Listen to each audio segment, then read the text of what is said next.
ஹரே கிருஷ்ணா பக்தர்களே, பகவத் தரிசனத்திலிருந்து ஒரு கட்டுரை. துயருற்றவர்களின் மீது பக்தர்களின் கருணை. வழங்கியவர் தேவ திரு ஆனாச்சானா பக்திவேதாந்த சுவாமி ஸ்ரீல பிரபுபாதர் அவர்கள். பக்தர்கள் எப்போதும் கருணை நிறைந்தவர்களாக மற்றவர்களின் நன்மையை பற்றி சிந்திப்பவர்களாக உள்ளனர் என்பது குறித்து ஸ்ரீல பிரபுபாதர் விளக்குகிறார். அதிர்ஷ்டசாலிகளாக மாற்றுதல். பரீட்சித் மகாராஜர் நரக லோகங்களை பற்றிய விவரங்களை சுகதேவ கோஸ்வாமியிடமிருந்து கேட்டறிந்தவுடன் மக்களை அதிலிருந்து எவ்வாறு விடுவிப்பது என்று வினவினார். அவர் ஒரு வைஷ்ணவர், பக்தர். வைஷ்ணவன் எப்போதும் பிறரின் துன்பத்திற்காக வருந்துபவன். பிறரின் துயரங்கள் அவனை மிகவும் வாட்டும். எந்த நாட்டை சேர்ந்தவர்களாயினும் எந்த பிரிவை சேர்ந்தவர்களாயினும் எல்லா வைஷ்ணவர்களும், அதாவது பக்தர்கள் அனைவரும் கடவுள் உணர்வுள்ளவர்கள், கருணை உள்ளம் படைத்தவர்கள் ஆவர். உயிர்வாளிகள் பிரபஞ்சம் முழுவதிலும் உள்ள பற்பல கிரகங்களில் பல்வேறு உயிரினங்களில் சுற்றி திரிந்து கொண்டுள்ளனர். அவ்வாறு திரிந்து கொண்டிருக்கும் எண்ணற்ற உயிர்வாளிகளில் யாராவது ஒருவர்தான் அதிர்ஷ்டசாலியாக இருக்கிறார்.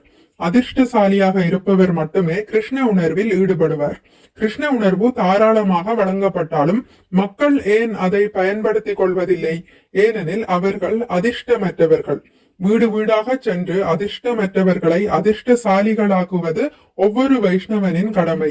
மக்களை நரக வாழ்விலிருந்து விடுவிப்பது எவ்வாறு என்று ஒவ்வொரு வைஷ்ணவனும் எண்ணுகிறான். பரீட்சித் மகாராஜரும் அதையே வினவினார். ஒருவன் தன் பாவச் செயல்களின் விளைவாக நரக வாழ்வை அனுபவிப்பதாக கூறுகிறீர்கள். இந்த மக்களை கடை தேற்றுவதற்கான வழி என்ன? பாவச் செயல்களின் காரணமாக துன்புறுபவர்களை விடுவிப்பதே வைஷ்ணவர்களின் ஒரே நோக்கமாக இருக்கிறது. பக்தனின் கவலை. பிரகலாத மகாராஜர் நரசிம்மதேவரை தரிசித்த போது கூறினர், நைவோத்விஜே பர துரத்யய வைதரண்யாஸ் த்வத்வீர்ய காயன மகாத்மிருத மக்னசித்த ஷோசே ததோ விமுகசேதஷ இந்திரியார்த்த மாயா சுகாய பரம் உத்வகதோ விமூடான். அன்பான பிரபுவே, நான் என் சொந்த முக்தியை பற்றி கவலைப்படவில்லை என்று பிரகலாத மகாராஜர் கூறுகிறார். ஸ்ரீமத் பாகவதம் 7ஆம் காண்டம் அத்தியாயம் 9 பதம் 43. மாயாவாதிகளோ தம் சொந்த முக்திக்கு தடங்கள் ஏற்படக்கூடாது என்பதில் மிகவும் கவனமாக இருக்கிறார்கள். நான் மற்றவர்களோடு சேர்ந்து பிரச்சாரம் செய்ய போனால் எனக்கு வீழ்ச்சி ஏற்படலாம், எனது ஆன்மீக வாழ்வு முடிந்து விடலாம் என்று அவர்கள் எண்ணுகின்றனர். எனவே அவர்கள் மக்களை காக்கும் பிரச்சாரத்திற்கு வருவதில்லை. வைஷ்ணவர்களோ வீழ்ச்சிக்கான அபாயம் இருக்கும் போதிலும் பிரச்சாரத்திற்கு வருகிறார்கள். ஆயினும் அவர்கள் வீழ்வதில்லை. அவர்கள் நரகத்திற்கு சென்றும் கூட கட்டுண்ட ஆத்மாக்களை விடுவிப்பதில் ஆர்வம் கொண்டுள்ளனர். பிரகலாத மகாராஜரின் கூற்று இதுவே. அவர் மேலும் கூறுகிறார், நான் என்னை பற்றி கவலைப்படவில்லை. ஏனெனில் எப்படியோ நான் எப்பொழுதும் கிருஷ்ண உணர்வில் இருக்க பழகி இருக்கிறேன். ஆயினும் எனக்கு ஒரே ஒரு கவலை மட்டும் உண்டு. கவனியுங்கள், அவர் தன்னை பற்றி கவலைப்படாவிட்டாலும் அவருக்கும் கவலை இருக்கிறது. ஷோசேததோ விமுக சேதஷ. நான் கிருஷ்ண உணர்வு இல்லாதவர்களை பற்றி கவலைப்படுகிறேன். அதுவே என் கவலை. மாயா சுகாய பரம் உத்வகதோ விமூடான். இந்த அயோக்கியர்கள் தற்காலிக சுகத்திற்கான பொய்யான நாகரிகத்தை உண்டாக்கி இருக்கிறார்கள். நரசிம்மதேவரை தரிசித்த பிரகலாதர் மக்களின் நிலை கண்டு வருந்தினர். பொய்யான சுகத்தில் வாழும் மக்கள். மாயா சுகாய. ஆம், நாம் பொய்யான நாகரிகத்தை உருவாக்கி இருக்கிறோம். ஆண்டுதோறும் பலதரப்பட்ட கார்கள் தயாரிக்கப்படுகின்றன. அதன் காரணத்தால் எத்தனையோ சாலைகளை அமைக்க வேண்டியுள்ளது. இதனால் பிரச்சனைகள் மேல் பிரச்சனையே ஏற்படுகிறது. எனவே இது மாய சுகாய, பொய்யான மகிழ்ச்சி. இருந்தும் இவ்வகையான மகிழ்ச்சியையே நாம் நாடுகிறோம். உங்கள் நாட்டில் கார்களின் எண்ணிக்கை மிகவும் உயர்ந்திருக்கிறது. ஆனால் பிரச்சனைகளை அது தீர்க்கவில்லை. வாழ்வின் பிரச்சனைகளை தீர்ப்பதற்காக நீங்கள் கார்கள் தயாரிக்கிறீர்கள். ஆனால் இதனால் பிரச்சனைகள் அதிகமாவதை நான் என் அனுபவத்தில் கண்டிருக்கிறேன். என் சீடரான தயானந்தர் லாஸ் ஏஞ்சலஸில் உள்ள ஒரு மருத்துவரிடம் என்னை அழைத்து செல்ல விரும்பிய போது மருத்துவரை சந்திப்பதற்கு நான் காரில் 30 மைல் பயணம் செய்ய நேரிட்டது. ஒரு முறை கார்களை உற்பத்தி செய்துவிட்டால் உங்களது நண்பர்களை சந்திக்க 30-40 மைல் பயணித்தாக வேண்டும்.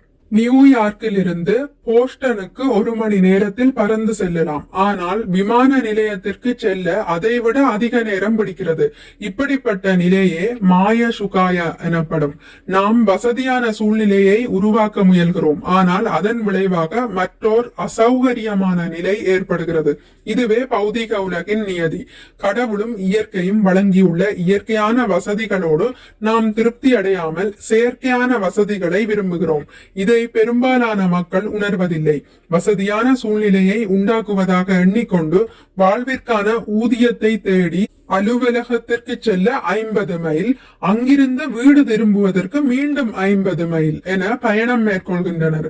இப்படிப்பட்ட சூழ்நிலைகளை கருத்தில் கொண்ட பிரகலாத மகாராஜர் கூறுகிறார், இந்த விமூட அதாவது மூடர்கள், அயோக்கியர்கள் தற்காலிக இன்பத்திற்காக தங்களின் மீது தேவையற்ற சுமையை ஏற்றுக்கொள்கின்றனர்.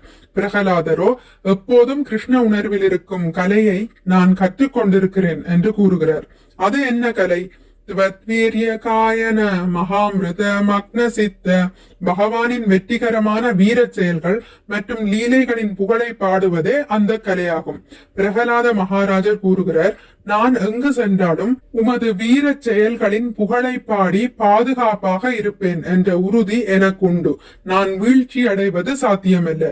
ஆயினும் எப்போதும் கடினமாக உழைக்கக்கூடிய இந்த நாகரிகத்தை உருவாக்கியுள்ள மக்களுக்காக நான் கவலைப்படுகிறேன். சொந்த முக்தி முக்கியமல்ல. பிரகலாத மகாராஜர் மேலும் கூறுகிறார், பிராயேண தேவமுனைய ஸ்வ விமுக்தி காம மௌனம் சரந்தி விஜனேன பரார்த்த நிஷ்டா நைதான் விஹாய கிருபணான் விமுமுக்ஷ ஏகோ நாண்யம் த்வத் அஸ்ய சரணம் பிரமதோனுபஷ்யே. ஸ்ரீமத் பாகவதம் 7ஆம் காண்டம் 9ஆம் அத்தியாயம் பதம் 44. தமது சொந்த முக்தியில் பற்றுதல் கொண்டுள்ள சாதுக்களும் முனிவர்களும் பலர் இருக்கிறார்கள். அவர்கள் இமயமலை போன்ற தனிமையான இடங்களை நாடி செல்கிறார்கள். அவர்கள் யாரிடமும் பேசுவதில்லை. சாதாரண மக்களோடு பழகினால் தமது உறுதி கெட்டு விடுமோ, வீழ்ச்சி அடைந்து விடுவோமோ என்று அஞ்சுகிறார்கள். ஆயினும் இந்த மிகச்சிறந்த முனிவர்கள் இரவு பகலாக கடினமாக உழைக்கும் நாகரிகத்தை உடைய நகரங்களுக்கு வந்து மக்களுடன் பழகுவதில்லையே என்று பிரகலாத மகாராஜர் வருந்துகிறார். இத்தகைய முனிவர்கள் கருணை இல்லாதவர்கள். பிரகலாதரோ புலனின்பத்திற்காக தேவையின்றி கடினமாக உழைக்கும் வீழ்ச்சி அடைந்துள்ள மனிதர்களுக்காக கவலைப்படுகிறார். பிரகலாத மகாராஜர் கூறுகிறார், நைதான் விஹாய கிருபணான் விமுமுக்ஷ ஏக. எம்பெருமானே, நான் எனக்கு மட்டும் முக்தியை விரும்பவில்லை. இந்த மூடர்களை என்னுடன் அழைத்து செல்லாமல் நான் வரப்போவதில்லை. நிலையிழந்த ஆத்மாக்களை தன்னுடன் அழைத்து செல்லாமல் அவர் கடவுளின் ராஜ்யத்திற்கு செல்ல விரும்பவில்லை. வைஷ்ணவர் இப்படிப்பட்டவர். நாண்யம் த்வத் அஸ்ய சரணம் பிரமதோனுபஷ்யே. உம்மிடம் சரணடைவது எப்படி என்பதை நான் இவர்களுக்கு கற்றுத்தர விரும்புகிறேன். இதுவே என் லட்சியம். எவ்வாறு கடை தேற்றுவது? ஒருவன் பகவானிடம் சரணடைந்து விட்டால் அவனுக்கு பாதை தெளிவாக தெரியும் என்பதை வைஷ்ணவன் அறிவான். எப்படியாவது கிருஷ்ணருக்கு முன் மக்கள் தலையை வணங்கட்டும். இது மிக எளிதானதாகும். நீங்கள் செய்ய வேண்டியதெல்லாம் நம்பிக்கையுடன் கிருஷ்ணரின் முன் நமஸ்காரம் செய்து, பகவான் கிருஷ்ணரே, இத்தனை காலம் பல பிறவிகளாக உம்மை மறந்திருந்தேன். இப்போது நான் உணர்வு பெற்றுவிட்டேன். தயவு செய்து என்னை ஏற்றுக்கொள்ளுங்கள் என்று பிரார்த்திப்பதாகும். இந்த உத்தியை கற்று முழு மனதுடன் பகவானிடம் சரணடையும் போது பாதை திறக்கப்படுகிறது. வைஷ்ணவனின் தத்துவம் இதுவே. நிலையிழந்த ஆத்மாக்களை எவ்வாறு கடை தேற்றுவது என்பதை பற்றியே வைஷ்ணவன் எப்போதும் சிந்தித்துக் கொண்டிருப்பான். கோஸ்வாமிகளை போல் அவன் அதற்கான வழியை பற்றி எண்ணிக்கொண்டிருப்பான். பாவங்களுக்கு சாட்சியாக கிருஷ்ணர். மக்கள் பல்வேறு வகையான குற்றங்களில், பாவங்களில் ஈடுபடுகின்றனர்.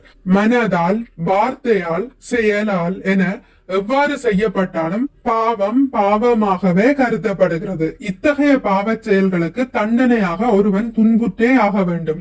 அன்றாட வாழ்வில் நாம் சட்டப்படி நடக்காவிடில் எவ்வாறு தண்டிக்கப்படுகின்றோமோ அவ்வாறே கடவுளின் சட்டங்களினால் நாம் தண்டிக்கப்படுவோம். அதிலிருந்து தப்பிக்க முடியாது. அது சாத்தியமல்ல. நான் மற்றவர்களை ஏமாற்றலாம். உதாரணமாக, திருடி விட்டு ஒளித்துக் கொள்ளலாம். நாட்டின் சட்டத்திலிருந்து வேண்டுமானால் தப்பலாம்.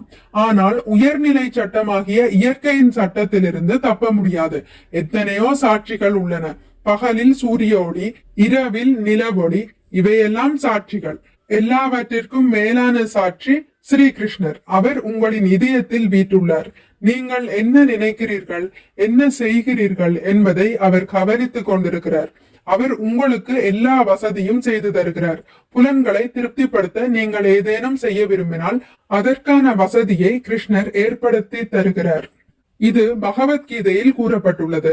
சர்வஸ்யசாகம் ஹிருதி சன்னிவிஷ்டோ, நான் ஒவ்வொருவர் இதயத்திலும் வீற்றிருக்கிறேன். மத்த ஸ்மிருதிர் ஞானம் அபோகனம் ச, என்னிலிருந்தே ஞாபகமும் அறிவும் மறதியும் ஏற்படுகின்றன. எல்லாருடைய இதயத்திலும் வீற்றுள்ள ஸ்ரீ கிருஷ்ணர் நமது எல்லா செயல்களுக்கும் சாட்சியாக இருக்கிறார். தேர்வு நம் கையில். இப்படியாக கிருஷ்ணர் நமக்கு வாய்ப்பளித்துள்ளார். நீங்கள் கிருஷ்ணரை அடைய விரும்பினால் அதற்கான வாய்ப்பை அவரே வழங்குவார். அவர் உங்களுக்கு வேண்டாம் என்றால் அவரை மறக்கும் வாய்ப்பையும் வழங்குவார். கிருஷ்ண உணர்வுடன் நீங்கள் வாழ்க்கையை அனுபவிக்க விரும்பினால் அதில் முன்னேறும் வாய்ப்பை அவர் உங்களுக்கு வழங்குவார். இதெல்லாம் உங்களை பொறுத்தது. கிருஷ்ண உணர்வில்லாமல் நீங்கள் மகிழ்ச்சியாய் இருக்க விரும்பினால் கிருஷ்ணர் அதை ஆட்சேபிப்பதில்லை. யாதேச்சசீததா குரு, அர்ஜுனனுக்கு உபதேசம் செய்துவிட்டு கிருஷ்ணர் கூறினார், நான் எல்லாவற்றையும் உனக்கு விளக்கி கூறிவிட்டேன், இனி உன் விருப்பம் போல் செய்து கொள். அர்ஜுனன் உடனடியாக கூறிய பதில், கரிஷ்யே வசனம் தவ, நான் உங்கள் கட்டளையை நிறைவேற்றுகிறேன். அதுவே கிருஷ்ண உணர்வு. உங்களது சிறு சுதந்திரத்தில் கடவுள் தலையிடுவதில்லை. கடவுளின் ஆணைப்படி நடக்க நீங்கள் விரும்பினால் கடவுள் உங்களுக்கு உதவுவார். சில வேளைகளில் நீங்கள் வீழ்ச்சி அடைந்தாலும் மீண்டும் முழு மனதுடன் இன்று முதல் நான் கிருஷ்ண உணர்வில் அவரது கட்டளைகளை நிறைவேற்றுவேன் என்று உறுதி எடுத்துக் கொண்டால் அப்போது கிருஷ்ணர் உங்களுக்கு உதவுவார். எல்லா சூழ்நிலைகளிலும் நீங்கள் வீழ்ச்சியுற்ற நிலையில் இருப்பினும் அவர் உங்களை மன்னித்து உங்களுக்கு நல்லறிவை வழங்குவார். இதை செய்யாதே, இப்போது உன் கடமையை தொடர்ந்து செய் என்று அந்த அறிவு உங்களுக்கு சொல்லும். ஆனால் நீங்கள் கிருஷ்ணரை மறக்க விரும்பினால், கிருஷ்ணர் இல்லாமல் மகிழ்ச்சியாயிருக்க விரும்பினால் பிறவிதோறும் நீங்கள் அவரை மறப்பதற்கான வாய்ப்புகளை அவர் உங்களுக்கு அளிப்பார். கண்ணை மூடினால் தண்டனை விலகாது. கடவுள் இல்லை என்று ஒருவன் சொன்னால் அவர் இல்லாமல் போய்விடுவார் என்பதல்ல. அவனது செயலுக்கு அவன் பொறுப்பாளியாக மாட்டான் என்பதல்ல. அப்படி சொல்வது நாஸ்திகமாகும். நாஸ்திகர்கள் கடவுளை விரும்புவதில்லை. ஏனெனில் அவர்கள் எப்போதும் பாவத்தை செய்பவர்கள். அவர்கள் கடவுள் இருப்பதாக எண்ணினால் தண்டனையை எண்ணி நடுங்க வேண்டியிருக்கும். ஆகவே அவர்கள் கடவுள் இருப்பதை மறுக்கிறார்கள். அது அவர்களின் வழிமுறை.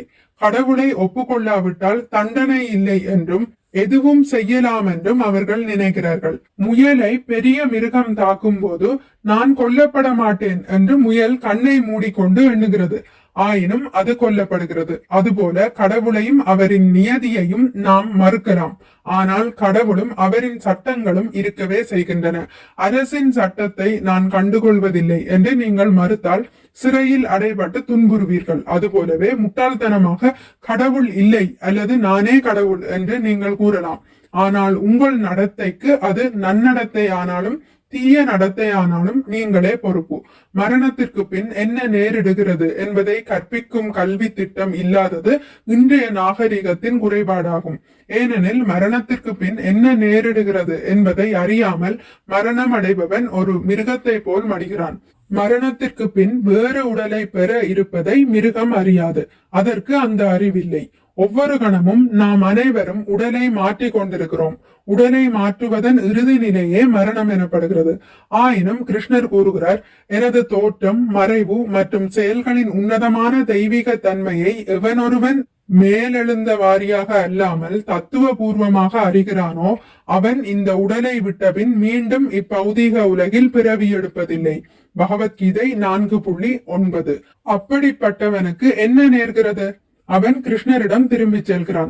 நீங்கள் கிருஷ்ணரை சென்றடைய வேண்டுமானால் உங்கள் ஆன்மீக உடலை தயார் செய்து கொள்ள வேண்டும். அதுவே கிருஷ்ண உணர்வு. நீங்கள் கிருஷ்ண உணர்வில் இருந்தால் படிப்படியாக அடுத்த உடலை தயார் செய்து கொள்ளலாம். அந்த ஆன்மீக உடல் உங்களை கிருஷ்ணரின் இருப்பிடமான கிருஷ்ணலோகத்திற்கு உடனடியாக அழைத்து செல்லும். அங்கு நீங்கள் நிரந்தரமாக தங்கி ஆனந்தமாக வாழலாம். கிருஷ்ணரிடமிருந்தே ஞாபகமும் அறிவும் மறதியும் வருகிறது. எனவே அவரை அடைவதும் அடையாமல் இருப்பதும் நமது கையில் தான் இருக்கிறது.